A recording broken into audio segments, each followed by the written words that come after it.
స్వేచ్ఛ అన్నది వ్యక్తిగతమైనది.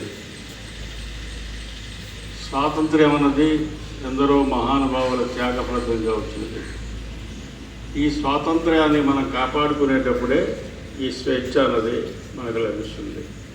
స్వేచ్ఛ మనకు లభించాలనుకుంటే మన విద్యార్థులందరూ, మన స్టాఫ్ అవనండి, మేనేజ్మెంట్ అవనండి, ఏ ఒక్కరైనా సరే జాతిలో మనం క్రమశిక్షణతో కూడుకున్న విద్యని, వినయంతో కూడుకున్న విద్యని, సంస్కారంతో కూడుకున్న విద్యనే మనం క్రమంగా నేర్చుకునేటప్పుడే దీనికి అర్థము పరమార్థం ఉంటుందని చెప్పి మీకు తెలియజేసుకుంటూ, ఇంతటి మంచి కార్యక్రమాన్ని నిర్వహించిన డాక్టర్ విజయలక్ష్మి గారికి, అలాగే ఎన్సిసి మేజర్ మహేష్ గారు గత 10-15 రోజుల నుంచి కూడా ఎన్సిసిని కూడా ఒక తీర్చిదిద్దుతూ చాలా చక్కటిగా వ్యవహరిస్తున్నారు.